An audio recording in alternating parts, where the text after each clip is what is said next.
You're listening to the Snob OS podcast, the podcast for Apple snobs.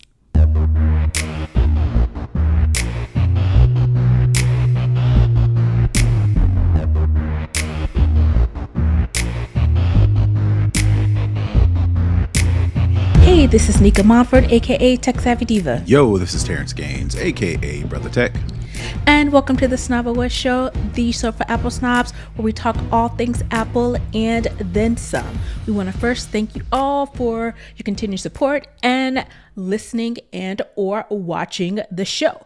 This week, we are going to talk about the quote-unquote Apple experience. Apple dropped a lot of new products today, so we are definitely going to get into those for the lowdown. And it's a little bit of AI wars going on multiple fronts, and we'll definitely jump into that.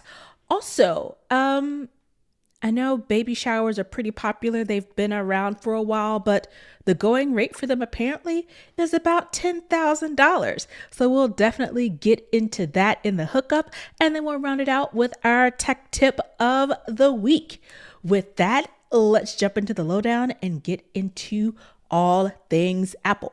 So we're used to Apple events having like the splashy videos, the cool graphics, getting product breakdowns from our favorite Apple leaders. That is normal, the launch for new products. Well, this year, we got our press releases. If you remember last week, we did talk about that Apple announced they would have an Apple experience across about 3 different cities around the world that would take place between March 2nd and March 4th. If you're listening to this on Friday, we are recording on the 4th, which is that last day.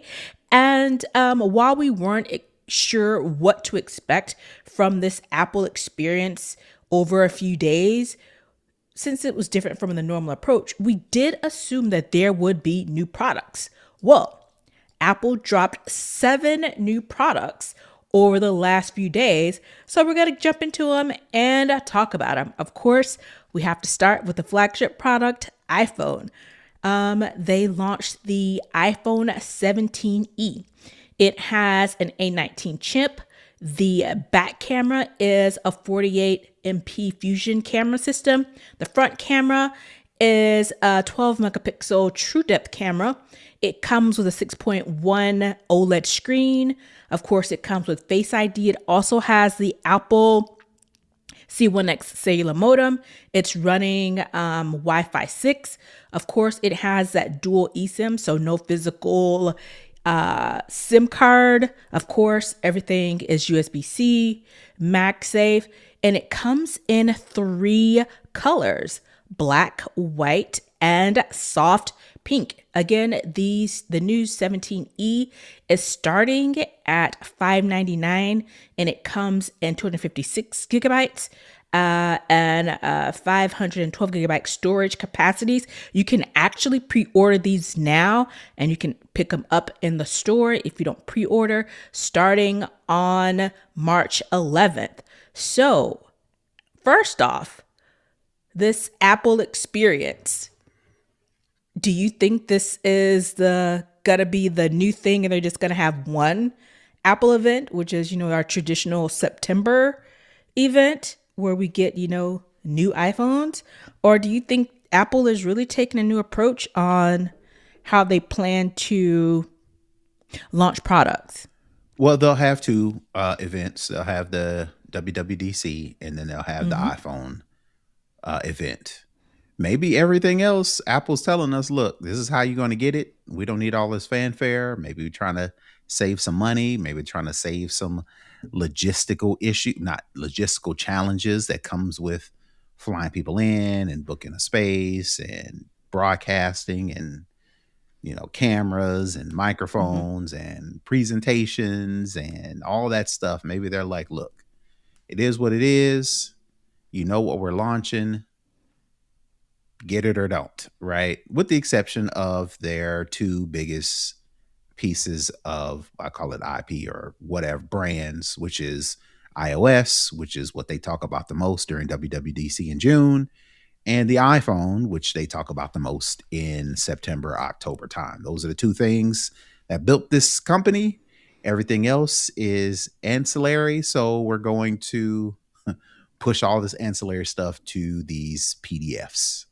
So basically have a software event and a hardware event, and everything else in between is gonna get a little bit of a press release. And Unless they launch a brand new product, like if they come out with the AR glasses, or they do what I've been begging them to do, is come out with some home audio equipment, brand new product, brand new category for Apple, they'll maybe throw together an event. But everything else, iPads, MacBooks, the entry level iPhones like the 17e, that's going to be a press release slash blog post on the Apple website. so I guess, do you think for the September event, because they just announced their the 17e, they just announced a new iPad Air. They just launched the new line of MacBooks, and this includes, we'll talk about it later, a brand new, not a brand new, a return to new MacBook, the Air, and the Pro line. Do you think that this September that we might get something completely new to the product line? Because again, with this release, the only thing pretty much left for September would be iPhone, Apple Watch, maybe iPad. Or Air, no iPad. It's going to be iPhone, Apple Watch, and that's it. And something new. Maybe they didn't announce their little HomePod thing that the rumors were saying. So Apple's like, look, man, y'all know what it is. Y'all get iPhones and Apple Watches in the fall. You get iOS announcement in the spring, or spring, late spring, early summer. Everything else, y'all got it. You got to get these PDF files and enjoy them. All right, so actually into the products. Going back to the iPhone 17e, did you get a chance to take a look? See, it's starting at $599, so it's a pretty low price. So it's, to me, this gives, this takes over from the SE line to me, and it gives, you want to be in the Apple ecosystem, but you don't want to drop, the money for, the Pro line or even the standard line, but you still get a pretty decent phone that's not very expensive. Well, they save you $200, I think, is what I'm looking at. The iPhone 17 regular starts at $799. This new 17e starts at, I think it's $599. $599, yeah. $600 versus $800. People may go for this because, according to the press release on the iPhone E, according to all the specs, according to all of the features that Apple posted on their newsroom website, people will go for this over the 17, especially like if you've got young kids that are getting into the smartphone game. They ain't caught up all the way to Android, because you can still get you a decent Android for about $400. Now it ain't gonna be a Galaxy, it ain't gonna be a Google. I take it back. I think Google Pixel has an entry level. Let me look it up. Google Pixel, I don't know what version they're on. 10A, I think is what they're saying here. A Google Pixel 10A, which is their entry level. It's they've got it on sale for $284. Wow. I mean, but it's, according to them, regular price is $500. So okay, if we're no sale, and we all know Apple is notorious for not doing sales, right. So we're never going to get that low on the iPhone or Apple product. So if you look at the 17e at, what was it, $599 versus the Google Pixel at $500, they're getting there. They're getting there as far as a legitimately decently priced smartphone for Apple. $599 is a good deal. So I think a lot of people will jump at this. Of course, they're not going to do this in the fall because they don't want people to jump at this as opposed to the The big iPhone boy. 18s when they come Yeah. out. Because, I mean, it don't matter what time of the year they announce it. If you announce a $500 phone or what, $600 phone, Mm. and then an $800 phone, and there ain't no major difference. Like the iPhones will have the better cameras, but according to this, iPhone 17 has a good camera too. So it's like you put two of them together, people going to choose the lower price because it's Apple. Yeah. So what they're not going to do is do the 17, the E, the entry level at the same time as the regular ones, because they want that. They know people are going to buy phones in the fall. They want them to spend the money, and putting this Yeah. out right next to it, people are going to choose the cheaper option if the features, like I said, stack up to what they say in this press release. Yeah, and I think they're targeting a specific type of customer with the 17E and dropping it at the beginning of the year. Again, like we talked last week, when we were talking about the old MacBook, you know, graduations, whether it be from, like I said, elementary, middle, or even high school, you know, these entry levels are, you know, good solid devices for those types of things. But in any event, for me, it's more of a device. One, if you're on a strict budget, but you still want an Apple device. And two, maybe if you have a young person, or a kid or teenager who you want to get an iPhone because most likely their parents have the iPhone, but you don't want to pay the $800 for a 10-year-old to have an iPhone. So I think it's a decent phone especially for the price point. Yeah. What is next? We will talk iPad Air.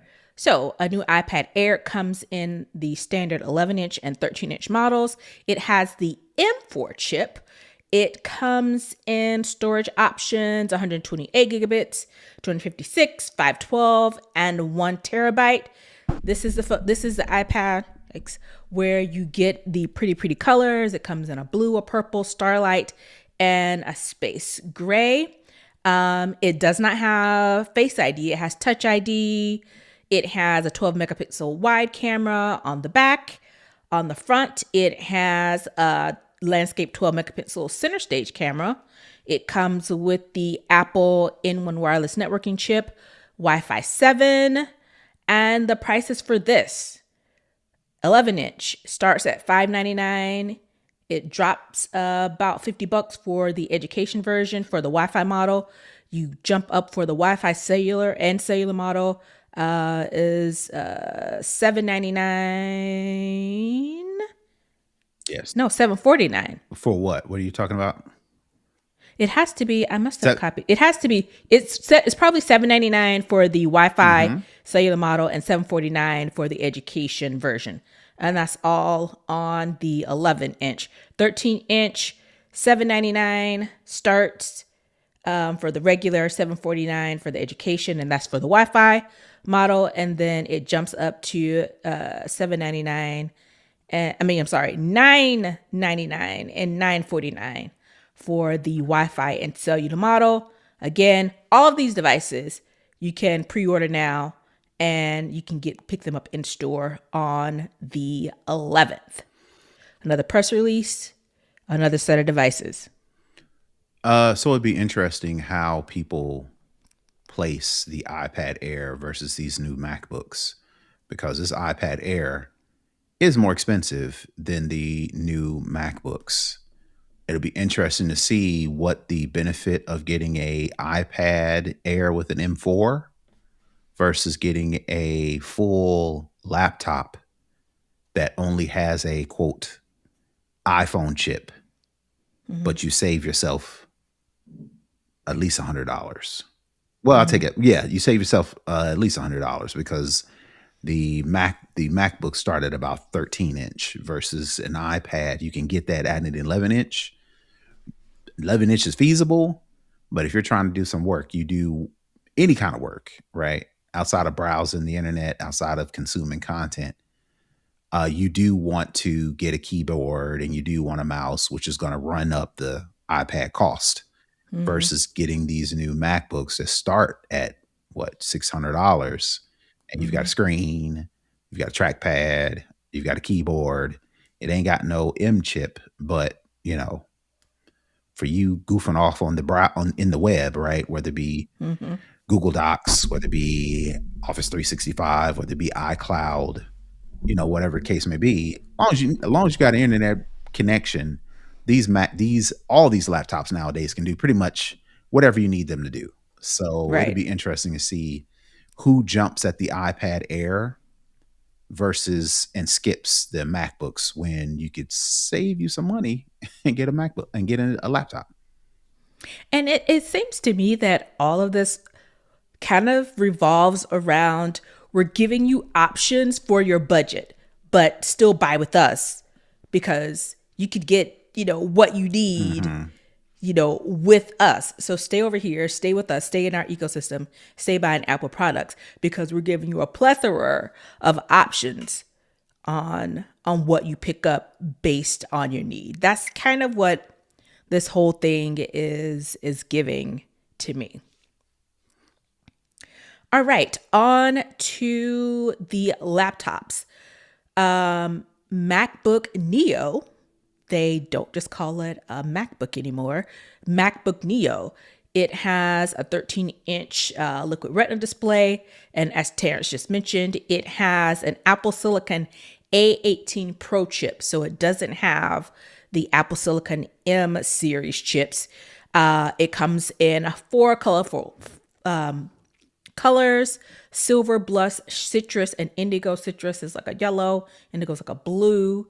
It boasts that it has an all-day battery, a 1080p camera, dual speakers and mics. It has two USB-C ports, a 3.5 millimeter headphone jack. It comes with Wi-Fi 6E.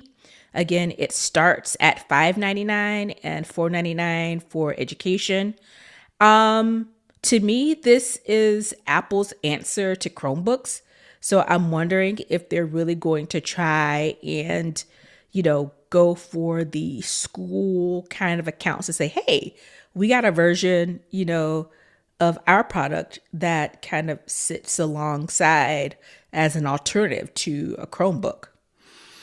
But more powerful, right? Because Yeah. you can download more applications. Which, are people downloading applications on their MacBooks and laptops anymore? I think when you get a laptop, most people go to the web for everything. I Hmm. can't think of well, I mean, you install software. Outside of the built-in stuff, I Yeah. think most people just use the cloud version of Yeah, yeah, most yeah. things. So the draw of a Chromebook was you use it to get on the web, right? They're beat up. Well, I mean, I say that you can beat them up, right? So that in a Chromebook is what speaks to the popularity, because schools get them because you've got Hmm. kids and you've got non-techie adults who are Yeah. throwing these things around. So you spend $300-400 to get a Chromebook. As long as you can access Chrome, as long as you can access your email, and get on the web to like YouTube or whatever, you're cool, right? And Hmm. if you beat it up, you drop it, you break it, spill some juice or milk or water on it. It's, it, It's like, I mean, 400, 250 to $400. That ain't a drop in the bucket, but that's better than doing it on a $900 yeah. MacBook, right? And starting $999. Now you get this, that's $600. Maybe schools jump at this, Hmm. not just students, like schools, Hmm. right? We have to see.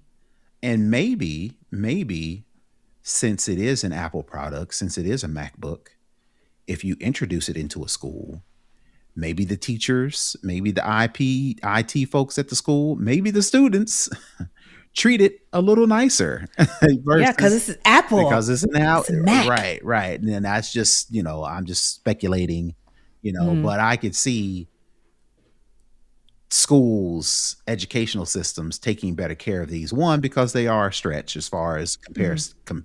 comparatively speaking, like we mentioned, a Chromebook, you can get one of those. I think you can still get them for like $300 versus spending $600 to get a Mac. That's double, but at the Yeah. same time, if you're looking at longevity, even if you're looking at popularity, because the kids will, use them more. You know what I'm saying? And won't be afraid to kind of take them out when they're using them. They won't be embarrassed. Right. Or if the like for instance, my kid's school, they cart them around on, the carts. They got them charged, all the Chromebooks charged up, and they are sitting on a cart, and the person comes into the class with the cart, and the kids grab them and they use them on their desk. When they're done, they put it back on the cart, they go to another classroom, right? This MacBook Neo may be attractive to a school, because they're Apple, so the kids may want to use them more, and who knows, maybe they'll learn a little bit more. I don't know. I'm just speculating. Spitball. But Yeah. all that to say, a $600 MacBook is going to be more attractive to anybody considering a laptop, in the market for a laptop, whether it be replacing something or this is my first laptop. Right. And it comes with 8 GB of memory, which isn't bad. And it comes into storage options 256 and 512. Again, not bad at all, especially if you're being budget conscious, but you still want to get good device. Neo seems like it'll be, I think more people will probably get this than, the M5s, just depending on, need. But this is a really good value. Yep. To me. It's a really good value.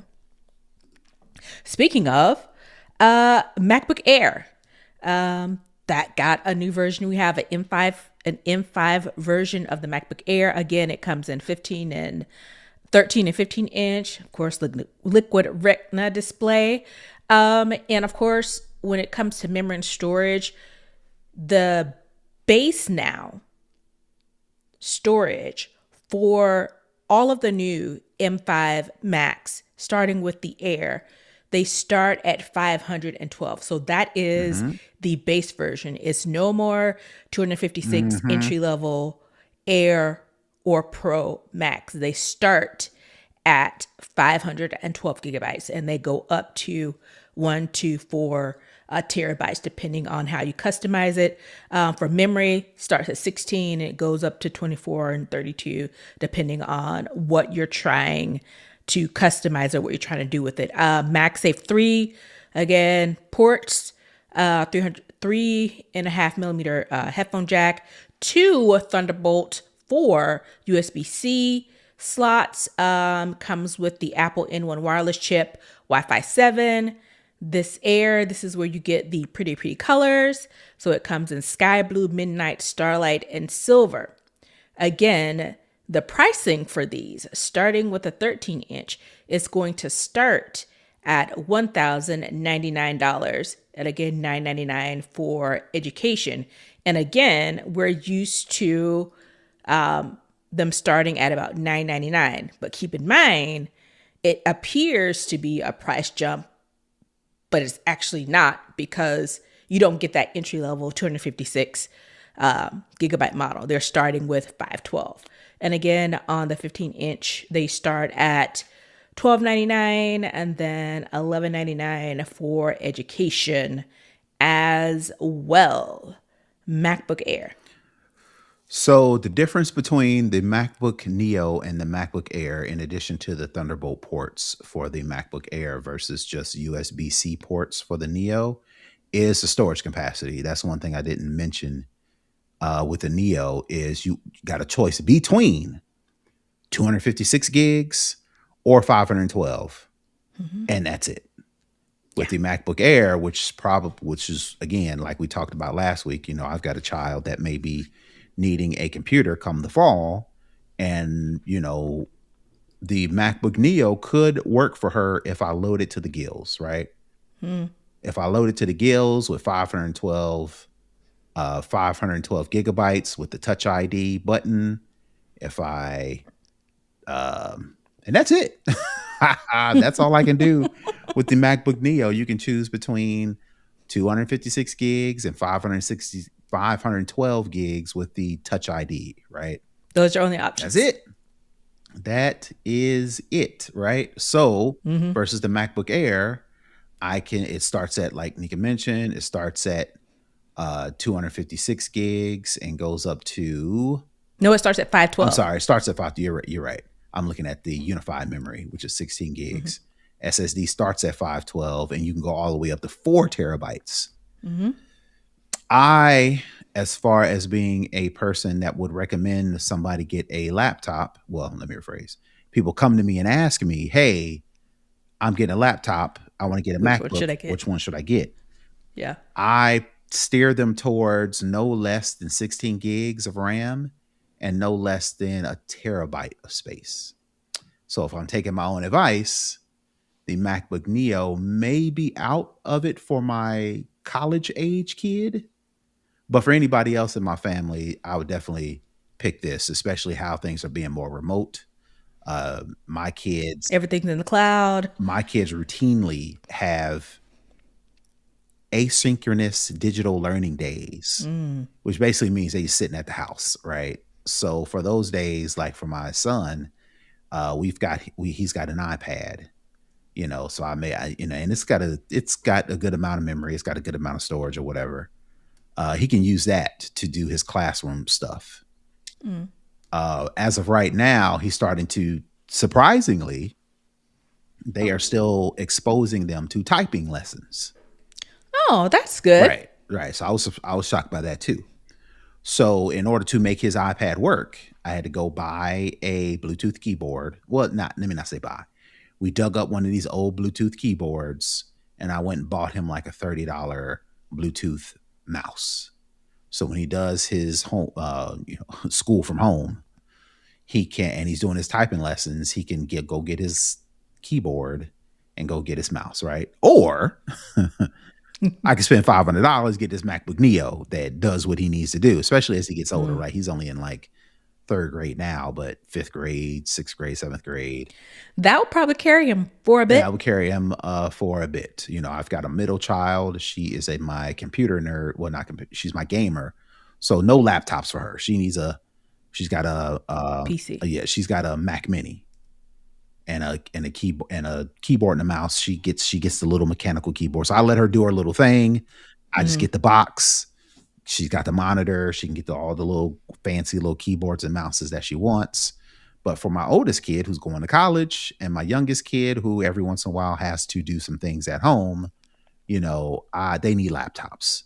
So I would suggest the MacBook Neo for anybody who's got a elementary, middle school, early high school kid, and then the MacBook Air because you can get higher RAM, because you can get higher SSD. You can choose those things. You may want to do that. So as far as me, I would pass on the Neo for my college age kid and go with this new MacBook Air because of I can bump up the specs if I need to. You can max it out, and you're getting the new M5 chip. So yeah. Which that's always a plus. Which again, I ain't been in college for a minute. I don't know how much power these kids need at college. Maybe they don't. Maybe the schools are doing Google Docs and they're doing. I know that the schools that my daughter's interested the in, Microsoft 365 is a huge that's thing. what I was gonna say. They're jumping between Google Business Suite or whatever they call it for school, and they're jumping between that and Office 365. That's all in cloud. So it's like I don't know how much power these. And you have to use OneDrive and you could store all your documents and stuff. You don't have to physically store it on your machine anymore. So and my kids, they don't save stuff. So maybe they don't need a terabyte worth of storage. But, I definitely I don't want to spend $600 and then turn around. For something that's not enough. Right. And, get those text messages that my computer is not moving fast enough. I don't know. Again, because I've been out the game for a while and everything is in the cloud. So maybe you just need an interface to get to the cloud. So therefore all these work. I don't know. Sounds like you may need to do some research with some current college students Yeah, something. to see what y'all doing Yeah, over what there. are y'all What you got using? going What on? kind of computers y'all got? I wouldn't do those man on the street videos, but Uh-huh. not me as an old dude talking to some 18-year-olds. Maybe I'll let somebody else do that. They'll do the video editing part. I don't want to be rolling up on no kids, you know. Leave that to the youngins. Creepy old Yeah, right, man. right. These kids. All right. Next up, MacBook Pro. Again, 14 and 16 inch. If you think about the Air are odd numbers, Pro are even numbers. But the MacBook Pro has a bit of a better display. It has the Liquid Retina XDR display, and this has 3 different chips you can choose from: M5, M5 Pro, M5 Max. And again, the storage for these things start at 1 terabyte. You can customize them up to 8 terabytes. So 2, 4, and 8. The memory starts at 16 gigabytes. And I have to say, if you're starting your storage at 1 terabyte, 16 is the minimum amount of storage you would get. I would almost say, just to be safe, to go ahead and bump it up one of the notches. But again, that's just personal preference. It has a SDXC card slot, HDMI port, 3.5 millimeter jack for your headphones, MagSafe. Okay, when it comes to the USB ports, it's a little bit of difference. For the M5, you get 3 Thunderbolt 4 USB ports. But for the M5 Pro and M5 Max, you get 3 Thunderbolt 5 USB-C ports. Again, these, because this is the Pro line, you only get the standard 2 colors, space black and silver. All right. When it comes down to the money, it gets a little bit different for the Pro line. We'll start with M5. For the 14-inch MacBook Pro, starting with the M5 chip. These are the base models. This is where it starts. Of course, it comes with the 1 terabyte of storage, space black and silver. This starts at $16.99 in the United States and $15.99 for the education. So that's the M5. Starts at $16.95 for the base. For the M5 Pro, 14-inch starts at $21.99. 16-inch starts at $26.99. And for the M5 Max, 14-inch starts at $35.99. And for the 16-inch, for the M5 Max, starts at $38.99. And of course, all of these are US-based prices. And for your educational models, just drop it down by about $50 and you have that price. So again, the price starts higher because the minimum storage starts higher. This is your typical workhorse. If you're doing a lot of video editing, if you're doing a lot of streaming, podcasting is what all the kids are doing now. This is probably the one that you would pick, especially if you have to edit said podcasts. This is the one where this is the one where people who claim they're pros would use or would lean towards, which the MacBook Air, if you max it out, you could get close to the base level for these, with the exception of the M5 chip. Again, Apple's got all these chips. I personally am not a spec snob. So all the nits and all the neural engine and all the Apple spiel, I don't want to say it goes over my head, but I don't necessarily, I couldn't tell you what's the difference between an M4 and an M5, and then the difference between an M5 Pro or an M5 Max. I couldn't tell you. But at the same time, this is probably the one who people who pick this up.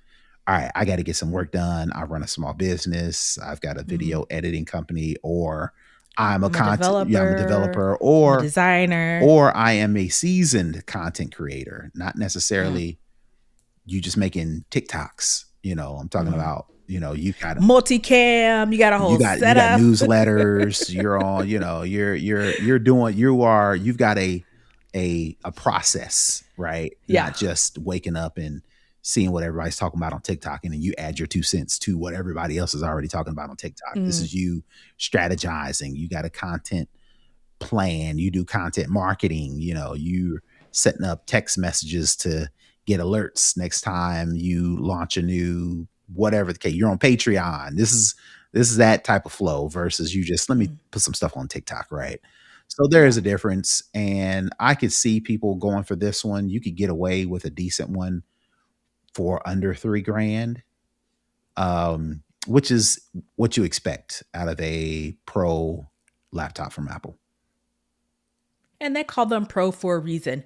And honestly, when it comes down to the technical specs, because there are some tech snobs, when it comes to these chips, it's all about the processing power. It's all about how hard can I push this machine before it maxes out. And these different chips give you different levels of push to be able to, productivity or process. For most people, you don't need all that. There are definitely unique sets of people that need the, say outside of just saying, oh, I want the biggest and best thing that Apple has. For people who actually use it, the M5 Max is really going to, you're doing some high performance computing, or you're doing some high processing work where you would even notice a decline in getting something done. And at that point, you're pretty maxed out and things are moving, lightning fast. Yeah, especially if you're that's pretty much the whole chip thing. Especially if you are experimenting with AI and not just going to chatgpt.com, like you're trying to download an LLM or something like that.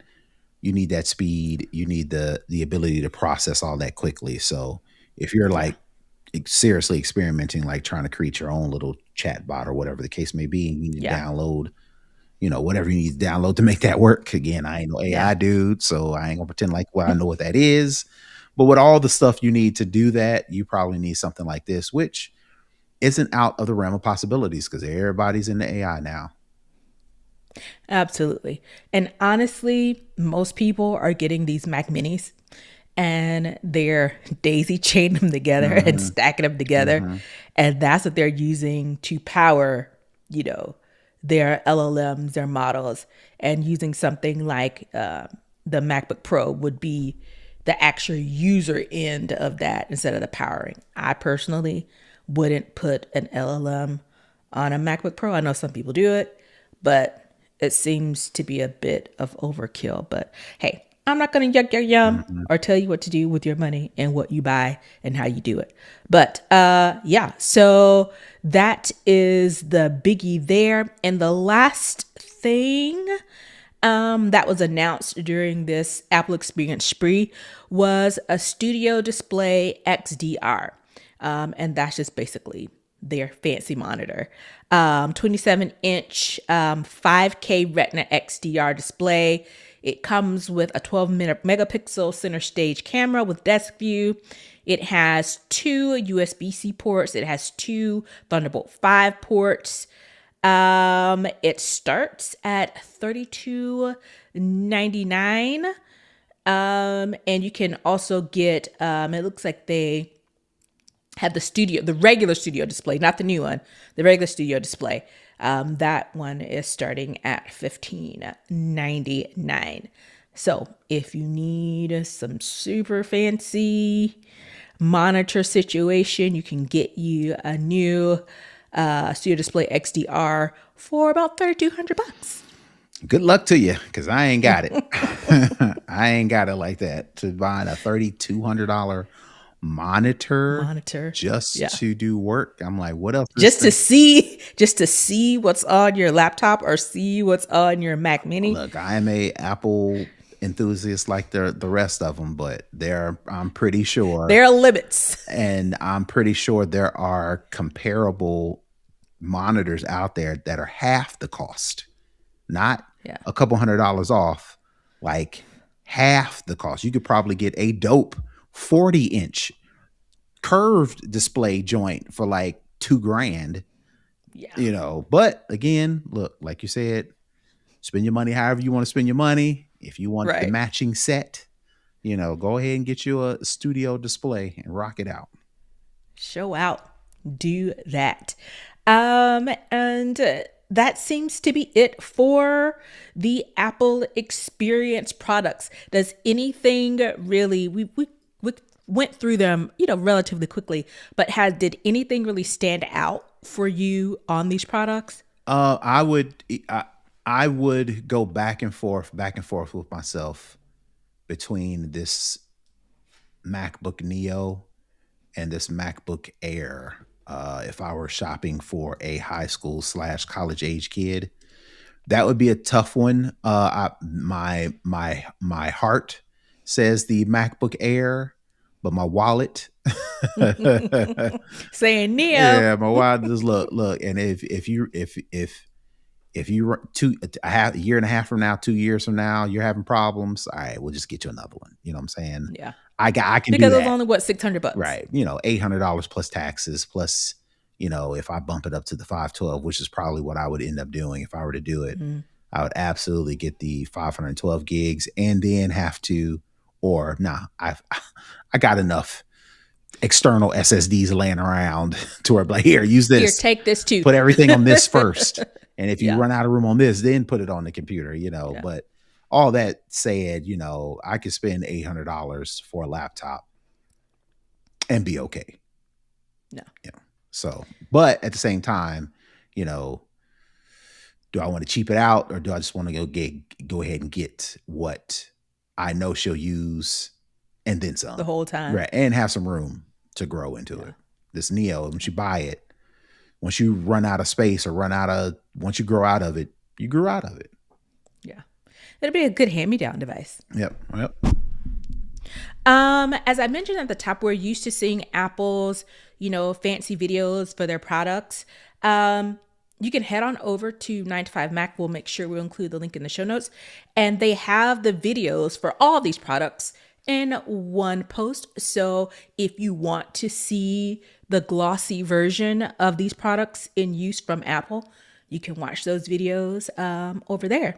One thing, just to kind of get the feel. One thing I'm kind of surprised they didn't do is they don't, on Apple's website, they don't give you the ability to compare and do a straight up and click 2 or 3 of them and do a straight up and down, unless I'm not looking at this right. Now, that's what I was trying to do. I wanted to click the Neo. So and the Air. So in the link for our show notes, I put the press release.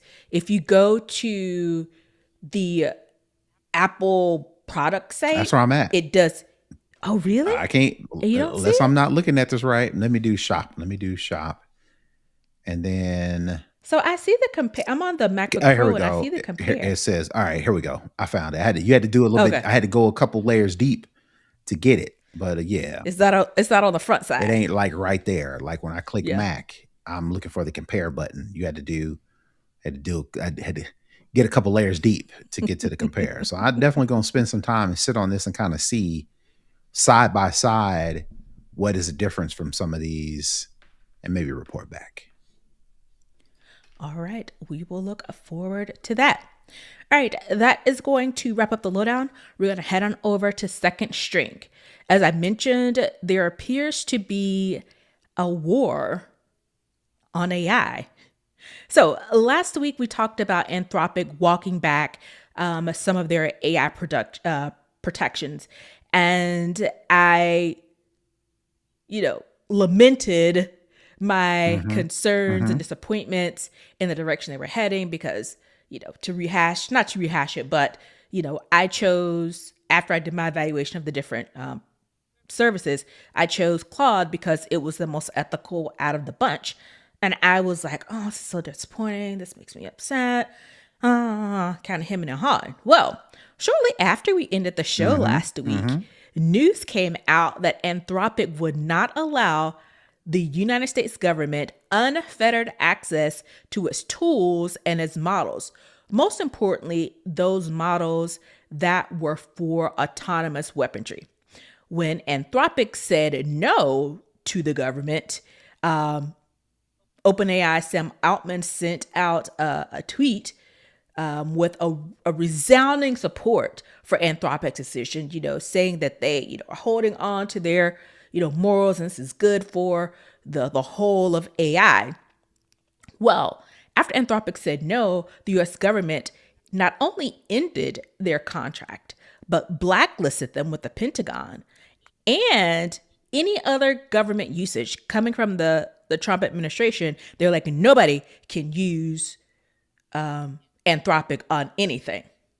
And Dario Modie, I know I jacked that up. I'm so sorry. I meant to look that up. He posted not only a written statement, but he also did an interview with CBS News outlining Anthropic's view on this. Well, a day later, surprise, not so surprise, Sam Altman of OpenAI reached an agreement with the U.S. government just one day after Anthropic's contract was canceled for the exact same thing. Again, another day after this, the U.S. government launched, in coordination with Israel, attack on Iran. I think that's the way you pronounce it, Iran. Mm-hmm. And guess what they used to in this attack? Anthropic's models. Really? Yep. So AI is at war literally on multiple fronts. What do you think this means for consumer usage? Because again, we understand that what the government is over there doing is a little, kind of sketch, and to me, a little bit illegal. If any, do you think that it will have impact on, consumers' daily use? I know I saw a bunch of people were said they were leaving OpenAI. A lot of it dropped. I actually have a video I need to post about what to do when you make the switch, because you just don't want to end your subscription. You want to do some steps, because so much of your data and so much of what you do is over there. You need to be able to, there are ways to extract that so you can kind of take it with you, sort of. But there are a couple of things you need to do before you just cancel it. But yeah, so this is a hot mess. It was already a hot mess, but now you are killing people. Well, so... And it's an even more hot mess. So shame on you if you're surprised. There are a lot of people that are. Right. Shame on you if you're surprised that the government this administration would push back so hard against Anthropic for merely not agreeing to terms, right? Mm-hmm. Basically, Anthropic's like, hey, we don't want y'all doing that. Government's like, don't tell us what to do. If you do tell us what to do, you're not going to get these contracts. Anthropic's like, all right, you got it. We'll just back out. We're not going to do these things. You would think that would be it, right? Mm. But for the government, this administration rather, to actively hate on Anthropic is like, why are we not surprised, right? What should not be what surprised. I'm curious about is you said allegedly the administration is using Anthropic in this current conflict war, we're just going to call it war, on Iran. How much is that is substantiated? And if so, what is Anthropic's next move if it is proven too that the administration is using their technology for this current whatever this is with Iran, right? Right. And that's why I put the allegedly in there, because I believe I found an article that that information was coming from a source within the military space. And of course, when you have an unnamed source, it's it can be a little bit dicey because if you don't have a name source, if there isn't a name behind it, if there isn't some sort of validation, it's like, you don't want to be held liable for saying something is a certain thing. But according to, I put the link in the show notes. It doesn't like it's showing up on my side now. But yeah, so it was one of those things where I'm trying to find the article. Well, so while you do that, I'm not surprised that the government is using, if this is true, I'm not surprised that the government is using Claude in this current, whatever this is, because Anthropic was working with the government up until a week ago, right? Up until the day before they launched the attack. So, and I think that's why they were pushing it so hard, because they knew they was about they were probably using this outside right, of what their contract said it was. They could use it for. So for Anthropic to back out at the 11th hour, and then the government turned back around and, a couple days, a week after that, and go to war, of course, they're going to use the current technology they was working with at the time, regardless of whether or not y'all had a deal or backed out of the deal or deal went cold or south or whatever the case may be. But the question is can they prove it? And if they can prove it, what sort of recourses do they have? Meanwhile, Sam Altman, your boy, jumped into and filled the gap and said, hey, y'all can use us for whatever y'all want to use us for, right? And that is, like you said, that, in my opinion, is going to have more of an impact on how consumers, or what consumers decide to use, right?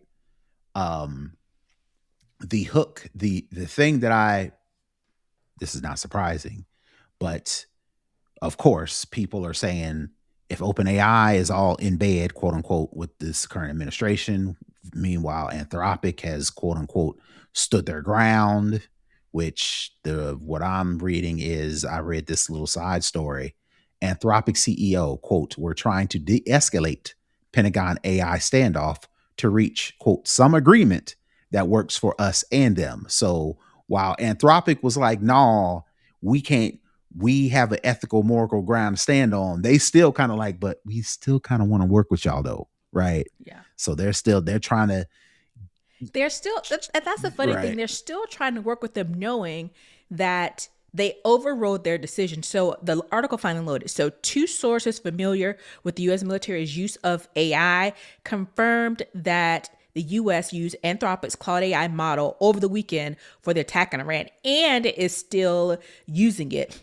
The Pentagon has not said exactly how the AI tool is being deployed, but it is being used despite a government-wide ban on the technology. So it sounds like there's like, look, we already put in this work and we want to fight these people today. So we're going to run with this. And on the other hand, because, this administration is all about show, it's like, yeah, we told everybody that they can't use it because they're un-American. And so it's that dichotomy of, yeah, we actually need to use this because we're over here trying to fight people. But at the same time, we want to save face with our band of merry idiots, as I call them. To show that we're still strong and that we're still, we're not gonna, take them basically denying us and saying that they don't want to work with us. And the other thing that it just was right, I think it was like right before we started recording, the information, the website got a hold of a memo that the Anthropic co-founder sent out. And this memo really goes hard at the government and the DoD. And in part, it's basically saying that Anthropic didn't placate to this dictator style government. They didn't use a language that this particular administration likes to use. They didn't give them any money, while Sam Altman has done all those things. So they continue to call it Department of Defense because that's what it's called, the Department of Defense. But this administration changed the name to Department of War and all these like weird, like honestly, like superficial things that aren't even real. So it's like the CEO is now saying it's not just the fact that they told them that they wanted to have these safety protocols in place and not give them unfettered access, but it's also because they basically didn't play the Trump game. And that's one of the other reasons why they're being blacklisted. So, Anthropic is not, they stood their ground, yes. But they only stood their ground because the Defense Department demanded Anthropic hand over its AI without restrictions for lawful military use. But since last summer, the government's version of Claude has been deeply embedded in military intelligence and classified operations at the Pentagon. I don't know what the difference is between embedded in military intelligence and classified operations at the Pentagon and without restrictions for lawful military use. Those sound the same to me. So while Anthropic is like, nah, we stood our ground. Did you really? If this administration would not have pushed or pressed Anthropic on this because of this impeding upcoming current thing with Iran, would Anthropic get blinked, right? Would they have stood their ground, right? If it was just business as usual and the government was using Anthropic deeply embedded in military intelligence and classified operations at the Pentagon, would Anthropic be on trying to, there's a line we could not cross, right? That's one. But that's just, government versus AI versus whatever. The question you asked was, how is this going to affect the consumer's use, right? What people don't fail to realize, what people haven't realized up until now is all of those conversations, all of those chats, all of that training your chatbot to learn you goes out the window if and when you try to switch to another one. Like Nica mentioned, you got to do some extra steps, yada, yada, yada. But these companies want you to be dependent on their software. So if something crazy happens and you agree with the direction that they're going for whatever reason, it ain't as easy as just stop using OpenAI and pick up Claude, right? Like you said, there's a couple steps you got to jump through. It probably ain't for the faint of heart, or maybe it is. Claude recently put out some tool to where they'll help you transition easily. But you got to remember, you've been talking to OpenAI for like 2 years now.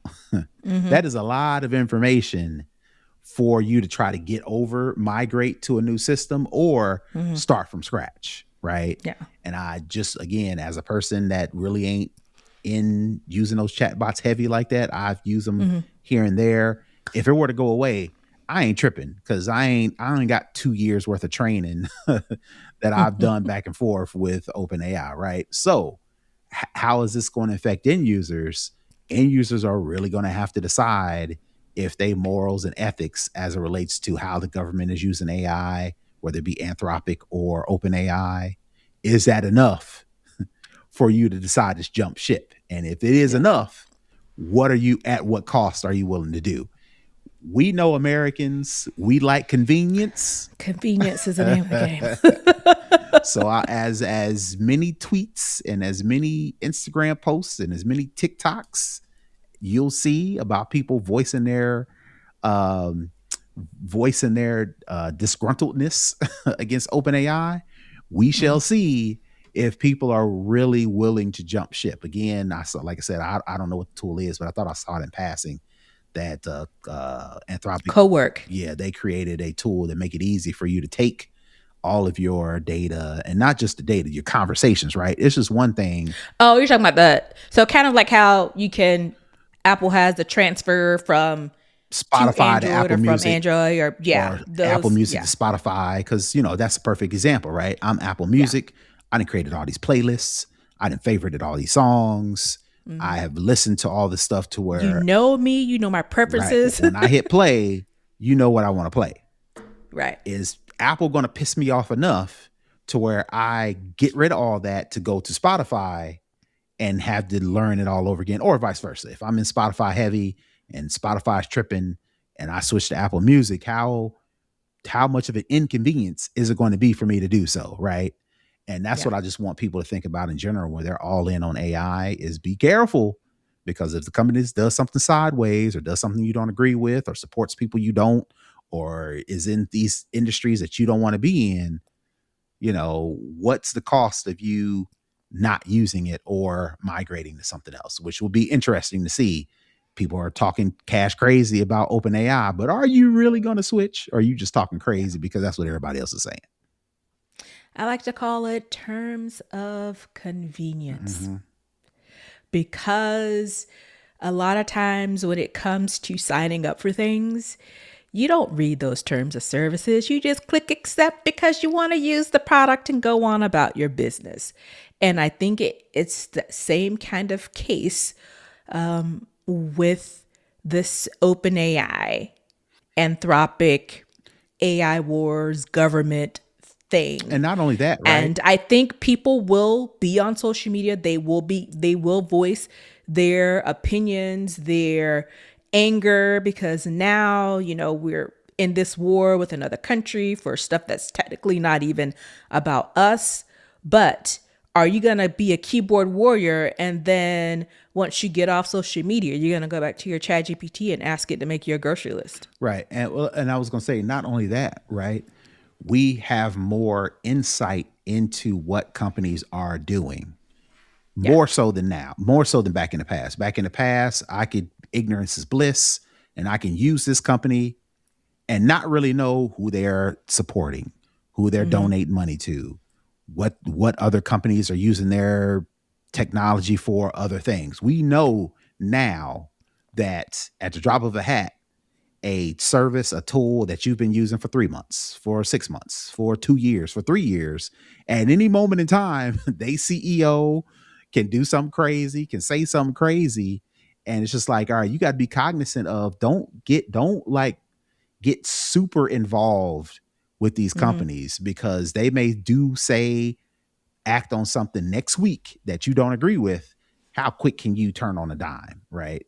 And honestly, we've talked about it. We've talked about how Apple and Tim Cook have been in bed with this administration. It's like giving us all like the icks and side eyeing to see what's going on. It's, the same thing. People are going to have to start making those decisions on how they're going to move forward.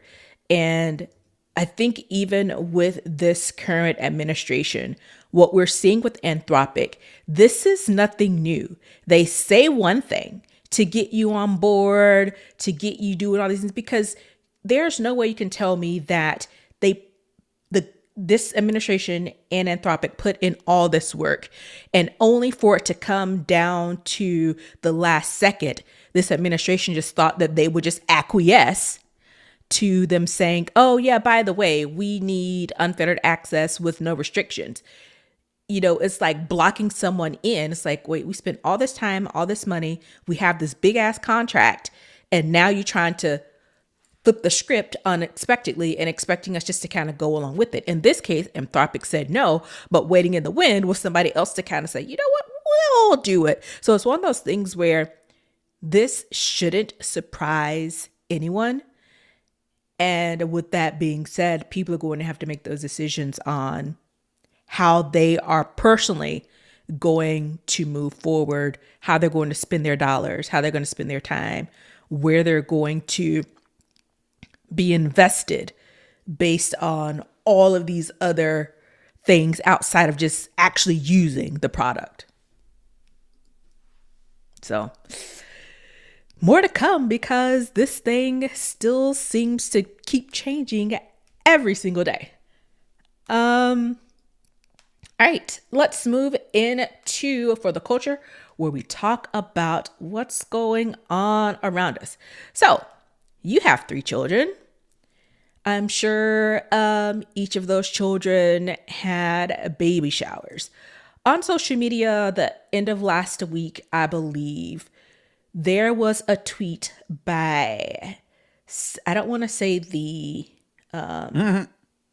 username because it sounds a little racist. So I Insensitive was at like, the least. yeah, I was like, so yeah, I don't know if that's not what they meant or not, but I'm not going to say it. So the tweet reads, why is everybody acting like baby showers don't cost 10K Plus. plus USD? This is United States American dollars nowadays. Feeding the guests be damn near 2K. Y'all know everything add up, right? So this launched I call it a war because we're talking about war because everything else is war. But this thing, and it started on Twitter, but it moved obviously to TikTok and Threads and Facebook and all over the place. But back in my day, and even recent, the last baby shower that I attended or helped throw was 3 years ago. It was not no $10,000. And usually, in my experience, the person who's having the baby isn't the one doing the shower. Usually it's friends and family. And typically what the mom does is say, here are the dates that work for me. Here are the people that I want to be invited. And because you are friends and or family of the person, you know what the person likes or, would want. And so the people involved in the baby shower, they throw the baby shower. But it seems like, based on people's comments to this tweet, the mother, the person who is having the baby, is the one that's paying for this. Well, Because it's all for an aesthetic now. And it's like, people are talking about open bars and, the dads and the men are there. It's like, it's just like, I'm like, well, whoa. I was at my baby showers. Let me just put that out there. We, with our kids, we had connections. So we found somebody that let us use their community center, whether it be apartment or subdivision. They got the community center where they, let the people use the space. So somebody lived in an apartment, somebody lived at a subdivision that had like a community center. They let us use the space. So no dollars there, right? Free. Only thing we did was pay for the food. And that wasn't $2,000. That was like somebody's cousin or somebody made some meatballs and some Meatballs, pasta salad, devil eggs. And that was and so that was our involvement. We found the place. We like you said, we mentioned the dates that work for us, and we did, for whatever food, that's what we paid for. But the rest of the baby shower was up to, like you said, the godmom / family members who wanted to put on the games and do the decorations and send out the Party invites favors. and all that stuff, right? But 3 times, I've had 3 kids 3 times, and I don't even, did we have a baby shower for our 3rd kid? At the 3rd kid, we was kind of like, man, it is what it is, right? Wait, No, I we think had we it at did our one house. at. I think we did one at. Yeah, we did it at our house. I want to say we did one at work too. Yes, I think we did one at work. But so even said, we did because it coincided with my wife's. No, it didn't. Yes, it was around the same time for my wife's birthday. So at the house, the 3rd one we did it at our house, and we had a combination birthday party / baby shower. So it ain't cost that much, right? Like you said, it's an aesthetic. Same thing with the gender reveal things. Because that's a spinoff conversation. Yeah. It was like, well, it cost $5,000 for the gender reveal. Whatever. I'm like, what? We put a post. We put a picture of the ultrasound. the ultrasound, and it's a boy or it's a girl as soon as, and that was our gender reveal. Yeah. So what is surprising me about this, right? The same people who will say gender reveals cost a lot of money to organize, to plan, logistics, whatever. Same people who will say baby showers cost 10K, you got to do all this and that and a third, will turn right back around and talk about, oh, how all these companies are in your pockets and subscriptions fatigue. And I'm tired of paying for money for all these subscriptions. And we got a war with Iran. And now the gas prices are going to go up. And I can't afford any sort of food because the prices are going up. Same people complaining about ain't got no money are turning around and spending all the money on something that really don't matter in the grand scheme of things. As long as you got a healthy child, as long as you got at least one active parent, that's all you need, right? Now, if you want to throw a baby shower, fine. If you want to throw a gender reveal party, fine. It should not be, you're already stressed out. It should not be a major ordeal to put on a gender reveal party. You have some people over to the house. You feed people. You gotta feed people, right? Yeah. You feed them. You do some activities. You do the gender reveal. You go home. Same thing with the baby shower. You gotta feed people. So that's, food is a cost in general. So I get it. You got to pay. You invite 30, 40 people. You got to feed them. So you may spend a couple $100, but after that, you have people over, you feed them, you do the baby shower games, you open the presents, you shower the mom and the parents with diapers and bottles and all the cool little, and then you go on about your business, right? Yeah. This aesthetic thing that people are doing nowadays, where everything has got to be a production. It's either A, you're terrible with money, B, you're keeping up with the Joneses, or C, and this is kind of rough, that this is going to be the highlight of your life. So you have this grand production for this baby shower because ain't nothing else going on, right? And that's kind of mean for me to say, but the same thing with high school graduations. Proms. That's prom. You should not be spending thousands of dollars renting a Bentley for 17-year-olds to. And you know why they do it? Because you're like, this is the event. We don't know what's gonna happen past high school, so we gonna throw this big thing because out past graduation, we don't know, right? Which is a whole nother problem, right?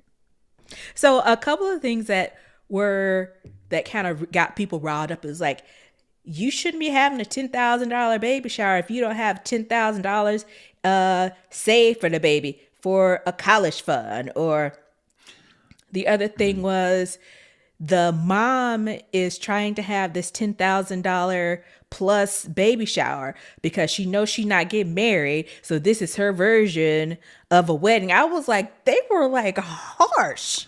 But then at the same time, I get it. $10,000 to eat some meatballs and play sure Don't Say Baby game? I'm pretty sure, I would hope at $10,000 you're doing more than just serving meatballs and playing games. You got a DJ, like you said, you got an open bar, you got colors that everybody's supposed to wear, you got a big old, you got somebody putting pictures up and like a wedding.